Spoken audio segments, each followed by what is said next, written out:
देशाचे पंतप्रधान माननीय नरेंद्र मोदीजी यांनी त्यांच्या सरकारचा 3-0 कार्यकाळ सुरू केला आणि या 100 दिवसामध्ये विकसित भारताच्या संकल्पाकरता आणि विकसित भारताचा संकल्प करताना भारताच्या विकासावर 100 दिवसात 122 विकासाच्या विषयावर मोदी सरकारने निर्णय घेतले। मोदीजींनी लोकसभा निवडणुकीमध्ये जो मॅनिफेस्टो दिला होता, विकासाचा जाहीरनामा दिला होता, पहिल्या 100 दिवसामध्ये मी आपल्याला 122 मुद्दे देणार आहे। ज्या 122 विकासाच्या विषयाचे निर्णय आपल्याला लेखी देणार आहे। पण हे करताना ठळक मुद्दे सांगताना पहिल्या 100 दिवसामध्ये 15 लाख कोटी रुपयाचे इन्फ्रास्ट्रक्चरचे प्रकल्प याला 100 दिवसातच मान्यता मिळाली आणि 3 लाख कोटी रुपयाचे कामं सुरू झाले। त्याची यादी आपल्याला देतो आहे। आपण बघितलं असाल, महाराष्ट्रामध्ये मागच्या वेळी मोदीजी आले, वाळवणमध्ये 76,200 कोटी रुपयाचा वाळवणचा जगातला सर्वोच्च बंदर, म्हणजे जगातल्या 10 सर्वोच्च बंदरामध्ये वाळवणचं बंदर हा मागच्या 40 वर्षापासून न होणारा प्रकल्प, त्याला कामाला सुरुवात झाली। प्रधानमंत्री ग्राम सडक योजनेच्या नव्या टप्प्यांना मान्यता मिळाली, जेणेकरून ग्रामीण भागातले संपूर्ण रस्ते आता प्रधानमंत्री ग्राम सडक योजनेमध्ये संपूर्ण महाराष्ट्र आणि देशामधले होणार आहे। जवळपास 49,000 कोटी रुपये प्रधानमंत्री ग्राम सडक योजनेच्या कामाला 25,000 गावांना देण्याचा निर्णय मोदी सरकारने घेतला आणि यामध्ये 62,500 किलोमीटर 25,000 गावांना 62,500 किलोमीटरची कनेक्टिव्हिटी होणार आहे। आपण बघितलं असाल, किसान मित्र योजनेमध्ये मोदीजींनी प्रधानमंत्री किसान सन्मान योजनेचा 17वा हप्ता रिलीज केला। 9,30,00,000 लोकांना, शेतकऱ्यांना 20,000 कोटी रुपयाचा रक्कम मागच्या हप्त्यामध्ये वितरित झाली आणि आतापर्यंत 12,33,00,000 शेतकऱ्यांना 3 लाख कोटी रुपये वितरित झाले। 3 लाख कोटी रुपये वितरित झाले। 24-25च्या खरीप पिकासाठी MSP वाढवण्यात आला आणि त्यामुळे MSP वाढवल्यामुळं 2 लाख कोटी रुपयाचा फायदा 12 कोटी शेतकऱ्यांना झाला। याचे सर्व आकडे उपलब्ध आहे। किसान मित्रमध्ये महाराष्ट्राला मोठा फायदा झाला। सोयाबीनमध्ये आता बघा, पाम ऑइलवर इम्पोर्ट ड्युटी नव्हती, आता इम्पोर्ट ड्युटी लावल्यामुळं सोयाबीनचे जे मागणी शेतकऱ्याची होती की आमचे दर वाढवा, यामध्ये खूप मोठा फायदा सोयाबीनच्या शेतकऱ्यांना त्यांची आधारभूत किमतीपेक्षा जास्त पैसा त्या ठिकाणी शेतकऱ्यांना त्या ठिकाणी सोयाबीनच्या विक्रीवर मिळेल, याचा मला विश्वास आहे।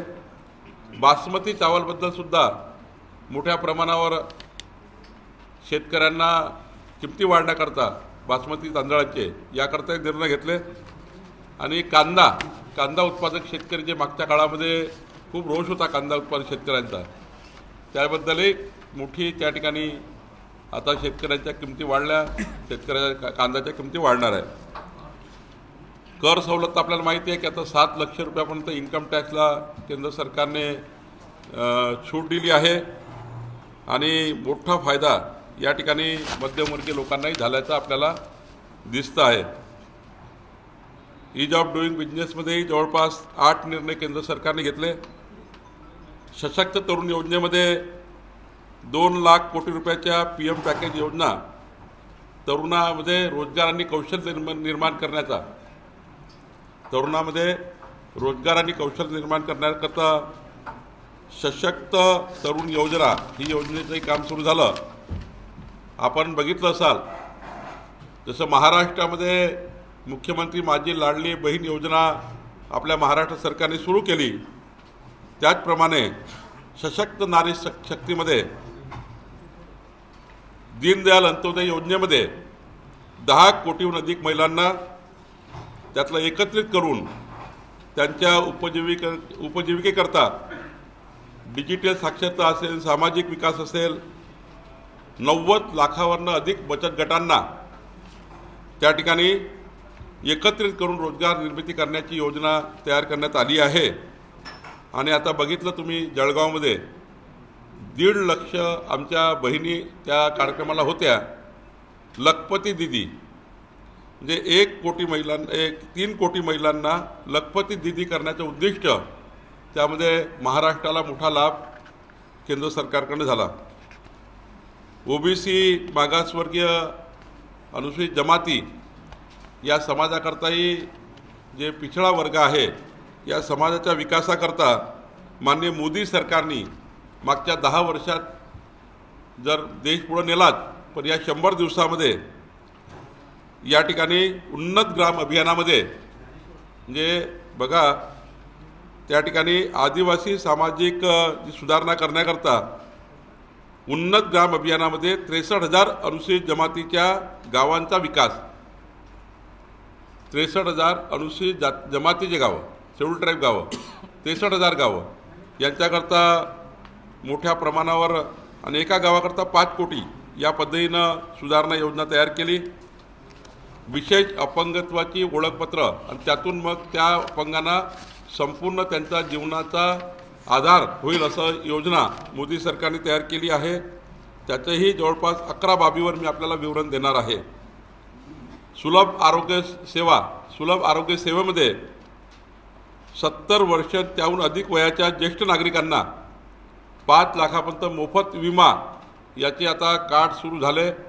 आणि यामध्ये खूप मोठ्या प्रमाणावर इकडे महाराष्ट्र सरकारची वयश्री योजना आणि केंद्र सरकारची आयुष्यमान भारत योजना यातनं 70 वर्षापेक्षा जास्त प्रत्येक आमच्या ज्येष्ठ नागरिकांना 5 लाख रुपयाचा मोठा आधार या ठिकाणी मिळणार आहे.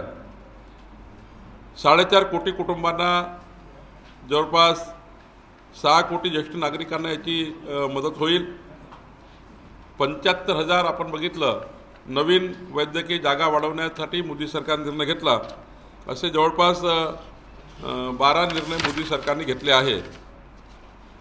विज्ञान आणि तंत्रज्ञानमध्येही मोठ्या प्रमाणावर निर्णय मोदी सरकारने घेतले. 100 दिवसामध्ये अंतराळ स्टार्टअप योजनेकरता 1,000 कोटी व्हेंचर कॅपिटल फंडची योजना या ठिकाणी आली आणि असे 8 निर्णय मोदी सरकारने घेतले. प्रशासन आणि कायदा सुव्यवस्थेच्या बाबतीत आपल्याला माहिती आहे की पेपर फुटीसाठी जो एक अत्यंत महत्त्वाचा गंभीर प्रश्न होता, पेपर फुटी करता आणि त्याच्यावर तोडगा काढण्याकरता सार्वजनिक परीक्षा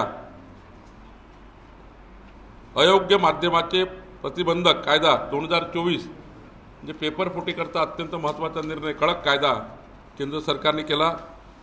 सोबतच आपल्याला माहीत आहे ब्रिटिशकालीन काही कायदे होते, जुने कायदे, त्याच्यामध्ये मोठ्या प्रमाणावर सुधारणा आमच्या मोदी सरकारच्या मध्ये माननीय अमितभाई यांनी सभागृहात केल्या आणि त्याच्यात मोठा फायदा देशाला झाला. ऊर्जा सुरक्षामध्ये आपल्याला बघितलं आहे की आता 300 युनिटचं ऊर्जा घर मध्यमवर्गीय परिवारांना मिळणार आहे. म्हणजे 300 युनिटपर्यंत जर वीज वापरली तर सूर्यघर जर लावलं तर तुमचं वीज बिल आता येणार नाही. त्याकरता सूर्यघर योजना आता मोठ्या प्रमाणावर सुरू झाली. मध्यमवर्गीय आणि अत्यल्प भूधारक, मागासवर्गीय, आदिवासी, शेड्यूल कास्ट, OBC आणि अदर ओपन कॅटेगरीमध्ये जे आर्थिक दुर्बल आहे त्यांना सूर्यघर मिळणार आहे. आणि हे सूर्यघर तुम्हाला 25 वर्ष वीज बिल येणार नाही अशी योजना मोदी सरकारने केली. त्याचं काम सुरू झालं. महाराष्ट्र यामध्ये पुन्हा पुढे जातो आहे. महाराष्ट्राने माननीय देवेंद्रजी या खात्याचे मंत्री आहेत, ऊर्जा खात्याचे. तर प्रधानमंत्री सूर्यघर योजनेत मात्र आता मोठ्या प्रमाणावर त्या ठिकाणी फायदा होणार आहे. या ठिकाणी जलविद्युत प्रकल्पाला मोठ्या प्रमाणावर मोदी सरकारने मान्यता दिली. 12,400 कोटीचे जलविद्युत प्रकल्प या देशामध्ये येत आहे. सोबतच नॅशनल ग्रीन हायड्रोजन मिशन आला आहे. नॅशनल ग्रीन हायड्रोजन मिशन त्यातनंही मोठा फायदा या देशाला होणार आहे. म्हणजे जे पोल्युशन कंट्रोल करणे आणि ग्रीन एनर्जी तयार करणे. म्हणजे आता तर महाराष्ट्राचा विचार केला तर परवा देवेंद्रजींनी सांगितलं की 7 लाख शेतकऱ्यांना नवीन सोलर पंप मिळणार आहे विजेचे. आता विजेची कनेक्टिव्हिटीची गरज नाही. सोलर पंप सकाळी 6 ते संध्याकाळी 6 12 तास वीज देणार आहे. 7 लाख पंप देणार आहे महाराष्ट्राला. आणि 3 लाखाचा पंप फक्त 25,000 रुपयात मिळणार आहे. 3 लाख रुपयाचा पंप 25,000 मिळणार आहे. आणि 44 लाख शेतकरी जे आहे ज्यांना वीज माफ केली आहे महाराष्ट्र सरकारने, पुढचे 5 वर्ष आपलं सरकार या महाराष्ट्रामध्ये आलं तर वीज माफी राहणार आहे. आणि हे कसं राहणार आहे तर माननीय देवेंद्रजींनी सांगितलं की या महाराष्ट्रामध्ये इतके सोलर प्रकल्प टाकतो आहेत हे सरकार की दिवसानी शेतकऱ्याला वीज मिळेल. म्हणजे कोळशावरची वीज वापरण्याची गरज नाही. इतके सारे प्रकल्प महाराष्ट्रात येणार आहे. पुढच्या 3 वर्षामध्ये 44 लाख शेतकऱ्यांना मोफत वीज, दिवसानी वीज. ही अत्यंत महत्त्वाचं त्या ठिकाणी उन्नतीचं काम या महाराष्ट्रामध्ये होणार आहे. आपण बघितलं असाल आपत्ती व्यवस्थापनामध्ये मोठे निर्णय घेतलेले आहे. आपण जर बघितलं इथे एक वारेगाव कामठी तालुक्यात जर आपण कोराडीकडनं कामठीला निघालो तर केंद्र सरकारने एक मोठं आपत्ती व्यवस्थापन केंद्र, हे 20,000च्या वर कर्मचारी त्या ठिकाणी राहणार आहे. जगात कुठेही त्या ठिकाणी आपत्ती आली, सुनामी आली, कुठेही काय झाला भूकंप, तर आधी या देशातलं सर्वात ॲडव्हान्स केंद्र हे वारेगावला होत आहे. काम मोठं सुरू झालं आहे बघा. आणि त्यामुळे तिथे देशाचं आपत्ती व्यवस्थापन पूर्ण मॉनिटर त्या ठिकाणी होणार आहे. या ठिकाणी मानस नावाची हेल्पलाईन सुरू करण्यात आली आहे. सायबर गुन्ह्याशी लढणाऱ्या सर्व स्टेक होल्डरसाठी समन्वयक प्लॅटफॉर्म सुरू करण्यात आला आहे. पुढील 5 वर्षात 5,000 सायबर कमांडो तयार करण्याची योजना मोदी सरकारने केली. आणि सायबर गुन्ह्याची नोंद करण्यासाठी सायबर दोस्त मोबाईल ॲप लॉन्च करण्यासाठी आता लॉन्च करण्यात आलं. असं मी 122 मुद्दे याच्यामध्ये आहे. मी आपल्याला सर्व माझ्या मित्रांना, आमच्या पत्रकार बंधूंना, कारण आपण एक अत्यंत महत्त्वाचं माध्यम आहे आणि आपल्या माध्यमाने हे जर व्यवस्थितपणे मांडलं तर ज्या नागरिकांना योजनेतनं येण्याकरता काही माहिती नसते त्या लोकांना माहिती होईल. कारण शेवटी सरकार एखादी योजना करतं, पण सरकारची योजना समाजापर्यंत पोहोचवण्याचं माध्यम मीडिया आहे, डिजिटल मीडिया आहे. आपण सर्व या ठिकाणी संपादक आहात. आपण सर्व या ठिकाणी डिजिटल मीडियाचे प्रमुख या ठिकाणी अत्यंत माध्यमाचे ज्येष्ठ प्रतिनिधी बसलेले आहात. तर मला असं वाटतं की आपल्या माध्यमातून 122 मुद्द्यावर आपण मोदी सरकारने 100 दिवसात केलेलं काम आम्ही 100 दिवसांनी पुन्हा येणार आहोत आपल्याकडे. आणि प्रत्येक 100 दिवसात मोदी सरकारने काय काय देशाकरता केलं हे आम्ही आपल्याला सांगणार आहोत. अशाच योजना आपण लोकसभेच्या अगोदर लोकांपर्यंत पोहोचवण्यासाठी यंत्रणा आणि नियोजन तयार केलं. मात्र रिझल्ट आपल्या समोर आले. विधानसभेसाठी आपण स्पेशल काही रणनीती आहे का आणि विशेषतः संघाने चिंता व्यक्त केली आहे. आदिवासी जो मतदार आहे तो आपल्यापासून तुटतो आहे भाजपपासून. त्याबद्दल आपलं काय भूमिका आहे? लोकसभेच्या आधी आम्ही मागच्या 10 वर्षात मोदी सरकारने या देशाकरता काय योगदान दिलं आहे, आंतरराष्ट्रीय पातळीवर देशाची पत कुठपर्यंत पोहोचली आहे आणि विकसित भारताकरता मोदीजींनी काय संकल्प केला आहे हा आम्ही मांडला. आमचा जाहीरनामा मॅनिफेस्टो मोदी सरकारचा मांडला, 30 सरकारचा. पण जनतेला विकसित भारताच्या संकल्पाकडे किंवा नॅशनल निवडणुकीकडे या ठिकाणी ज्या पद्धतीचं मतदान झालं ते विकसित भारताच्या मॅनिफेस्टोवर कमी झालं. आणि विरोधकांनी ज्या पद्धतीने जनतेला कन्फ्यूज केलं, म्हणजे विरोधकांनी सांगितलं मोदीजी संविधान बदलणार आहे, विरोधकांनी सांगितलं आदिवासीचं आरक्षण काढणार आहे, विरोधकांनी सांगितलं महिलांना 850 रुपये महिना, 8,500 रुपये महिना आम्ही देणार आहोत, असे लोकल नरेटिव्ह तयार करून विकसित भारत बाजूला सोडला. आत्ता मात्र आम्ही जो मॅन्युफॅक्चर दिला मोदीजींनी, त्या मॅन्युफॅक्चरवर आमची जबाबदारी आहे. सरकार आल्यावर पक्षाची जबाबदारी आहे, सरकारची जबाबदारी आहे की जर आपण मतं घेतले आहे, या मताचं काय झालं, मतं घेऊन सरकार पडून गेलं का, असं जनतेला वाटू नये. 100 दिवसांनी हिशोब दिला पाहिजे जनतेला. म्हणून आम्ही आज तुमच्यासमोर आलो आहे. एक राहिला प्रश्न विधानसभेचा. विधानसभा निवडणुकीच्या पूर्वी आम्ही जेव्हा जातो आहे, लवकरच विधानसभा निवडणुका लागतील, पण आम्ही केंद्र सरकार राज्य सरकारकडनं महाराष्ट्राच्या विकासाकरता 14 कोटी जनतेच्या विकासाकरता जो अजेंडा घेऊन समोर जातो आहे, तो डबल इंजिन सरकारचा अजेंडा आहे. मोदी सरकार दिल्लीमध्ये 2029 पर्यंत आहे. मग 2029 पर्यंत मोदी सरकार आहे आणि आम्ही स्पेसिफिक विकसित भारताचा जाहीरनामा घेऊन आलो आहे, विकसित भारताचा विकास घेऊन आलो आहे. मोदीजी त्यावर पूर्ण काम करत आहे. आमचा एकच महाराष्ट्र जनतेसमोर आम्ही आमचा अजेंडा ठेवणार आहे. मोदीजी 2029 पर्यंत प्रधानमंत्री आहे. महाराष्ट्रात जर महायुतीचं सरकार आलं, केंद्र सरकार राज्य सरकारचं डबल इंजिन या महाराष्ट्राच्या 14 कोटी जनतेचं कल्याण आणि महाराष्ट्र विकसित झाल्याशिवाय राहणार नाही. हाच आमचा मुख्य अजेंडा निवडणुकीचा असणार आहे. राहिला प्रश्न आदिवासी भागातल्या जनतेचा. आदिवासी जनतेला आमच्या विरोधकांनी कन्फ्यूज केला आहे. आम्ही आदिवासी विभागाच्या आदिवासी नागरिकांना परिवारांना मुख्य प्रवाहात आणण्याचा प्रयत्न करतो आहे. नंदुरबारसारख्या जिल्ह्यात असो, गडचिरोलीसारख्या जिल्ह्यात असो, आम्ही इतक्या योजना राबवतो आहे. बघा, काँग्रेस सरकारच्या काळामध्ये कधी 18,000 कोटीच्यावर कधी मिळायचे नाही आदिवासी भागाच्या जनतेला केंद्रातनं. आता 86,000 कोटी रुपये मिळतात. 86,000 कोटी प्रत्येक वर्षी. म्हणजे बघा, 18,000 कोटी कुठं वर्षाचे आदिवासी भागाच्या विकासाकरता, आणि 86,000 कोटी कुठं. इतकं देऊनही त्यांना कन्फ्यूज केलं आहे. आदिवासी भागातल्या जनतेला जे कन्फ्युजन्स आहे ते कन्व्हेन्स करून त्यांच्यासमोर वस्तुस्थिती मांडून त्यांना आमच्याकडे आणण्याचा आम्ही प्रयत्न करतो आहे. मला विश्वास आहे की खोटारडेपणा दूर होईल आणि खोटारडेपणा जो आदिवासी जनतेच्या मनात त्यांनी भरला काँग्रेसवाल्यांनी, तो दूर होईल आणि आम्ही त्यांना कन्व्हेन्स करून आमच्याकडे पुन्हा आदिवासी समाज आमच्या बाजूने आल्याशिवाय राहणार नाही.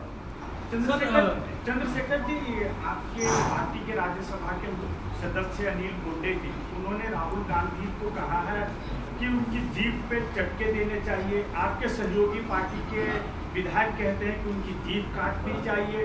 तो ये 100 दिन का असर है क्या है? इस प्रकार का वक्तव्य दिया जा रहा है. देखिए, मैं संजय गायकवाड़ या अनिल बोंडे के वक्तव्य से सहमत नहीं हूँ. उन्होंने ऐसा इसके बाद कहना भी नहीं चाहिए. लेकिन राहुल गांधी ने भी संभल के बात करनी चाहिए. जिस प्रकार से देश विरोधी बयान, समाज विरोधी बयान राहुल गांधी देते हैं, इनकी आदत है. 3 पीढ़ियों से हम देखते आ रहे हैं. जब महामानव डॉक्टर बाबा साहेब आम्बेडकर ने संविधान से आरक्षण दिया, तब पंडित जवाहरलाल नेहरू खड़े हो गए उठकर और कहा, ये आरक्षण देना, शेड्यूल कास्ट, शेड्यूल ट्राइब और ओबीसी को आरक्षण देना, ये तो विकास में बाधा आएगा. ये बयान पंडित जवाहरलाल नेहरू ने दिया था कि विकास में बाधा आरक्षण होता है, नहीं देना चाहिए आरक्षण, ऐसे पंडित जवाहरलाल नेहरू कहते हैं. बाबा साहेब आम्बेडकर जी ने आरक्षण दिया संविधान में. उसके बाद आपने देखा कि राजीव गांधी उठकर खड़े हो गए आरक्षण के खिलाफ. उनने कहा कि बुद्धिहीन लोगों को आरक्षण मिलता है और उनको आरक्षण देना चाहिए. बुद्धिहीन लोग क्या ओबीसी बुद्धिहीन है? शेड्यूल कास्ट बुद्धिहीन है? शेड्यूल ट्राइब बुद्धिहीन है? राजीव गांधी का बयान था. सेकंड जनरेशन का.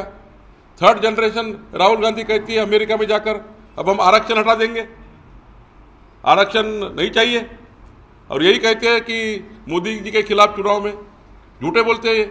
तो मुझे लगता है कि जिस प्रकार से राहुल गांधी का बयान ओबीसी समाज के खिलाफ, एससी एसटी के खिलाफ आया हुआ है कि हम आरक्षण नहीं देंगे, हमारी सरकार आएगी तो हम आरक्षण नहीं देंगे, सीधा कबूल किया. उनके पेट में था, वो वोट जुबा पे आ गया है. तो ये बात भी नहीं होनी चाहिए. मैं बुंडे का और गायकवाड़ का समर्थन नहीं करता हूँ, लेकिन हमने ठहराया है राहुल गांधी जब जब महाराष्ट्र में आएंगे तो सारा ओबीसी समाज, सारा शेड्यूल कास्ट, शेड्यूल ट्राइब उनके मंच पर जाकर पूछेगा कि राहुल तुम्हारे मन में क्या है आरक्षण के बारे में? आपने मोदी जी के खिलाफ झूठ बोला है, मोदी जी संविधान बदलने वाले ऐसा झूठ बोला है। हम अब राहुल गांधी को पंडाल में जाके उनके डायस में जाके पूछेंगे कि आरक्षण के बारे में आपकी भूमिका पहले क्लियर करिए, बाद में ही महाराष्ट्र में पाँव रखिए।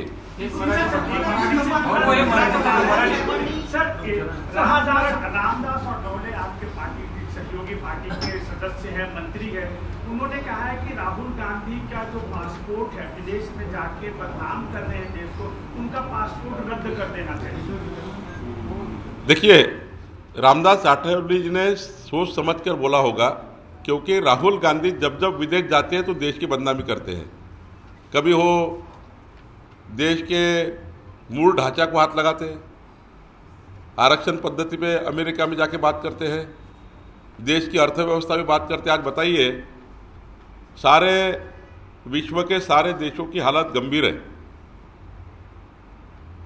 उनका जीडीपी कम होते जा रहा है, और एक कोरोना के संक्रमण में 130 करोड़ का भारत संभालकर देश को अच्छा रखना, आप सोच सकते हैं कि कोरोना के संक्रमण का भारत, ऐसे भारत को आप सबको, मुझे, आप सबके परिवारों को जिस प्रकार से कोरोना के संक्रमण ने घेर लिया था, उस समय भारत देश को मजबूत रखना, भारत की अर्थव्यवस्था को मजबूत रखना, भारत के जीवन को मजबूत रखना, पूरा विश्व तहस नहस और भारत मजबूत, आप इसकी भी बदनामी करते हो विदेश में जाकर।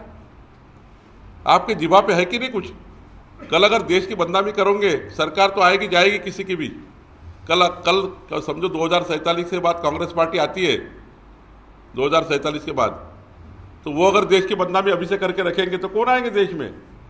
2047 से तो कोई ठिकाना नहीं है। 47 के बाद मैं सोच रहा हूँ अगर कांग्रेस पार्टी आती है कभी, तो बदनामी अगर देश की करेंगे तो उनके कार्यकाल में भी कौन आएगा? तो मुझे लगता है राहुल गांधी ने, वो रामदास अठवले जी ठीक कह रहे हैं, राहुल गांधी को कुछ दिन विदेश में जाना थोड़ा देखना चाहिए। संजय गायकवाड नंतर आता अनिल बोंडे सरकार राहुल गांधी यांच्या जीवाला धोका आहे असं म्हणतात महाविकास आघाडीचे नेते, जे वक्तव्य राहुल गांधी यांनी आरक्षणाच्या मुद्द्यावर केलं त्याच्यावर। नाही, राहुल गांधीला वगैरे धोका नाही आहे, आमचं केंद्र सरकार मजबूत आहे राहुल गांधीला सुरक्षा देण्याकरता। बट राहुल गांधी स्वतःच या देशाला बदनाम करण्याचं काम करता आहे, देशाच्या मूळ ढाच्याला हात लावण्याचं काम करता आहे। खरं तर आरक्षणाबद्दल राहुल गांधींनी पोटातलं ओठावर आणलं। राहुल गांधी असे म्हटले की ओबीसी SC STचं आरक्षण बंद केलं पाहिजे आणि आम्ही आल्यावर ते बंद करू, म्हणजे काँग्रेस पार्टी सरकारमध्ये आली तर आरक्षण बंद होईल। त्यांच्या पोटातलं ओठावर आलं आणि हे काही स्वाभाविक आहे। त्यांचं जे बोलणं आहे ना 3 पिढ्यापासून सुरू आहे, त्यांच्या जनरेशनपासून सुरू आहे। पंडित जवाहरलाल नेहरूजी यांनी तर खुलेआम म्हणजे बाबासाहेबांचा विरोध केला होता, बाबासाहेब आंबेडकरांचा।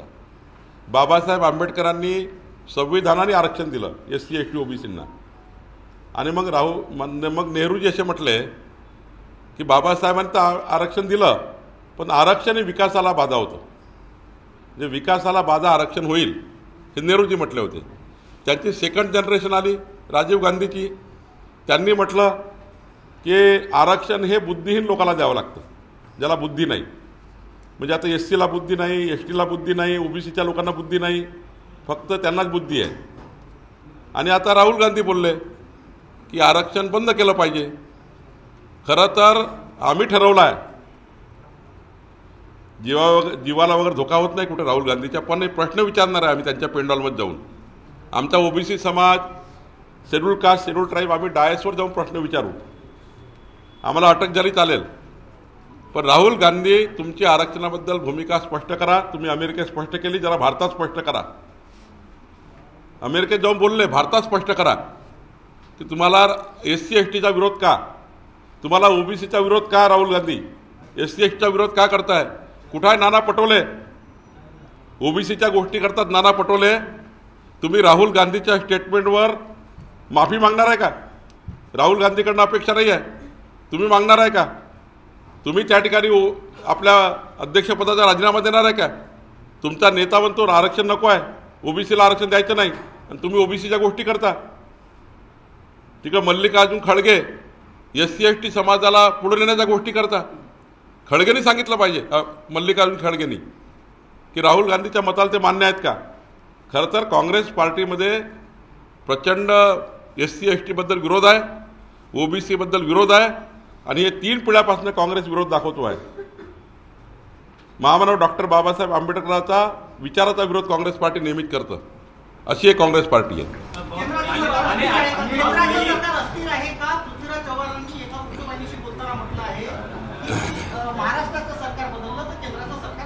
पृथ्वीराज चव्हाणच अस्थिर आहे.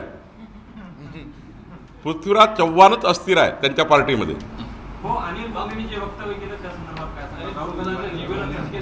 मी सांगितलं ना की संजय गायकवाड किंवा अनिल बोंडेंच्या वक्तव्याचं असं वक्तव्य करू नये. पण मी आत्ताच सांगितलं की राहुल गांधीला मात्र महाराष्ट्रात प्रश्न OBC समाज विचारेल, SC/ST विचारेल, तुम्ही आमच्या आरक्षणाला विरोध का करताय.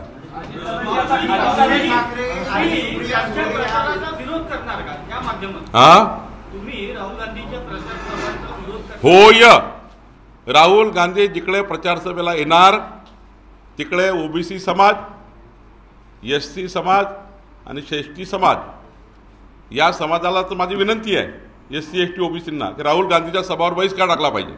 पहिलं तर सामाजिक बहिष्कार व्हावा. राहुल गांधींच्या या भूमिकेवर समाजानेच बहिष्कार टाकला पाहिजे, जाऊच नये OBC SC/ST. त्यांनी सरळ SC समाजाचा विरोध केला, आरक्षण नको आहे SCना, म्हणजे आम्ही SCला आरक्षण देणार नाही, आम्ही STला आरक्षण देणार नाही, आम्ही OBCला आरक्षण देणार नाही. मग आता आम्ही 3ही समाजाला विनंती करतोय, 18 पगड जाती, 12 बोलतेदार, SC समाज सर्व, राहुल गांधीचा बहिष्कार महाराष्ट्रात करावा. आणि आमची भूमिका पक्ष म्हणून, आमची बांधिलकी समाजाची म्हणून आम्ही राहुल गांधीच्या सभेमध्ये प्रश्न विचारतो.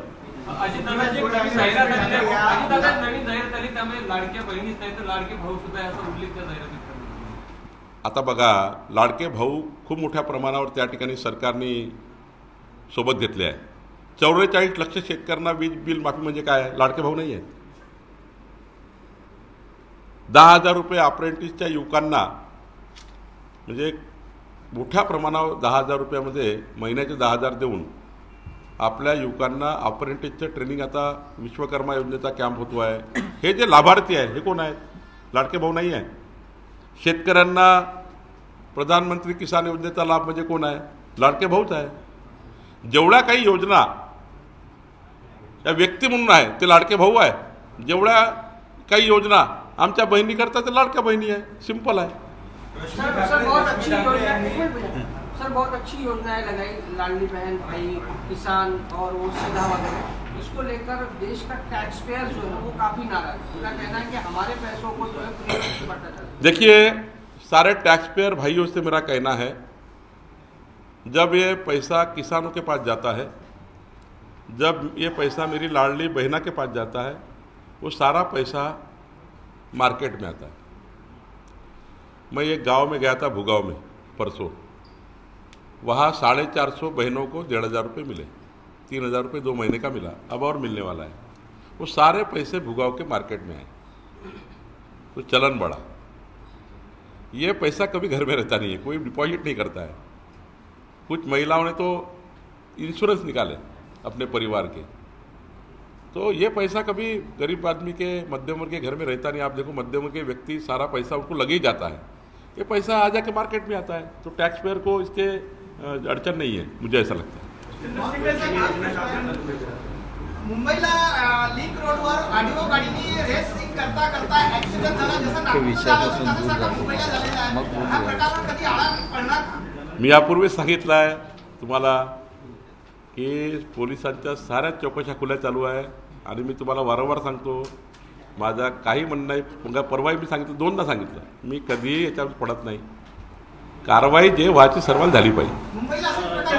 जी आपके मित्र आदित्य ठाकरे, उन्होंने बांग्लादेश और भारत के क्रिकेट सीरीज शुरू है, उसका दंड कसा है. अब हिंदू जनजागृति संगठनों ने भी कहा है कि जब तक हिंदुओं की स्थिति बांग्लादेश में ठीक नहीं हो जाती, क्रिकेट की सीरीज नहीं खेलनी चाहिए. इसकी शुरुआत आदित्य ठाकरे ने की. देखिए, मुझे थोड़ा आपने जो बताया मैंने देखा नहीं, लेकिन मैं इसके बारे में कल टिप्पणी करूँगा.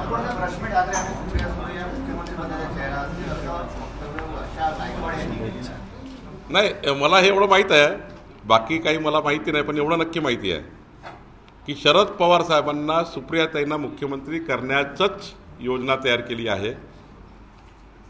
उद्धव ठाकरे साहेब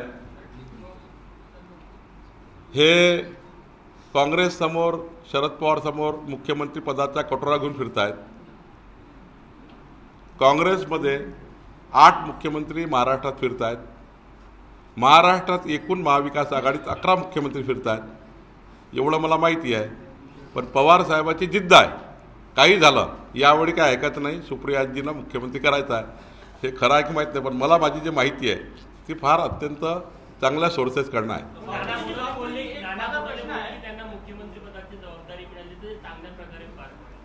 नाना पटोलेजी यांना आनंदच आहे, ते विदर्भातले आहे. पण मला नाना पटोलेची आरक्षणाबद्दलची भूमिका ही जरा मुख्यमंत्री बनण्यापूर्वी जरा बाहेर आली पाहिजे. जनतेला सांगितलं पाहिजे की ओबीसीचं आरक्षण राहुल गांधी बंद करायला निघाले आहे. मग मुख्यमंत्र्याची चर्चा करू, पहिले यावर नाना पटोलेंनी उत्तर दिलं पाहिजे. सर, बीजेपी का सीएम कैंडिडेट कौन है? बीजेपी का? देखिए, भारतीय जनता पार्टी और महायुति में आज एकनाथ जी हमारे मुख्यमंत्री है, और मैं बहुत ही अंदर और बाहर की बात नहीं करूंगा, मुंह में और पेट में एक नहीं बात करूंगा. आज महाराष्ट्र में चुनाव होने के बाद कौन मुख्यमंत्री बनेगा, ये तीनों नेता बैठकर, हमारे केंद्र के नेता बैठकर निर्णय करेंगे. हमारे सामने मुख्यमंत्री पद का बहुत बड़ा वैल्यू नहीं है.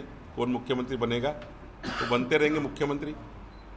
हमारे सामने यही वैल्यू है आज कि महाराष्ट्र की सरकार ऐसी बने जो केंद्र सरकार के साथ मिलकर 14 करोड़ जनता के लिए काम करे. मुझे पक्का मालूम है, अगर कुछ भी गलती महाराष्ट्र की जनता के हाथ से होती है और गलत वोट महाविकास आघाड़ी को जाता है, तो मोदी सरकार का ये जो एजेंडा मनी यहाँ पड़ा है, ये 5 साल एक भी योजना महाराष्ट्र में नहीं आने देंगे. मोदी सरकार देगी बार बार, लेकिन ये डिनाई करेंगे, क्योंकि इनको मालूम है मोदी सरकार की योजना को लेके जाना, यानी मोदी सरकार का नाम होना. नाम के चक्कर में, क्रेडिट के चक्कर में उद्धव ठाकरे ने 15 योजना बंद कर दी महाराष्ट्र की. मुझे पास रिकॉर्ड है, उद्धव ठाकरे ने मोदी सरकार की 15 योजनाएं बंद की थी. गरीब आदमी के घर की योजना बंद कर दी थी. मुझे ये डर है, फियर है, हमको अपोजिशन में और सरकार में आने का कुछ चिंता नहीं है, अपोजिशन में जाने की भी चिंता नहीं. चिंता इस बात की है, 14 करोड़ जनता का जो मोदी सरकार का जो एजेंडा है, 14 करोड़ जनता के विकास का, ये महाविकास आघाड़ी बर्बाद कर देगी. और कल तो नेता ने कहा, कांग्रेस के एक नेता ने नागपुर के, कि भाई हम आते बराबर, यानी सरकार में महाविकास आघाड़ी आते बराबर पहला काम करेगी कि मुख्यमंत्री माझी लाडकी बहन योजना बंद करेगी. कल का पेपर स्टेटमेंट है उनका. देखिए ये क्या करेगी, ये फियर है हमको. जनता का क्या होगा, ये फियर है. कैसा उसको एमएसपी मिलेगा, कैसी खरीदी होगी सोयाबीन की, कैसी कपास की खरीदी होगी, क्या एमएसपी देंगे क्या नहीं देंगे. आने वाली सरकार अगर महायुति की आती है, जो कमिटमेंट केंद्र सरकार का है और राज्य सरकार का कमिटमेंट है, वो 5 साल तक महाराष्ट्र मजबूत करेगा. और ये अगर आ गए तो ये महाराष्ट्र को बर्बाद करेंगे. 14 करोड़ जनता का हाल होगा, बेहाल होगा. इसलिए मैं ये बोल रहा हूँ कि महाराष्ट्र में महायुति की सरकार केंद्र सरकार के साथ काम करने वाली होनी चाहिए. ये हमें चाहिए. मुख्यमंत्री कौन बनेगा ये हमारा एजेंडा नहीं है. एजेंडा एक ही है, डबल इंजिन सरकार.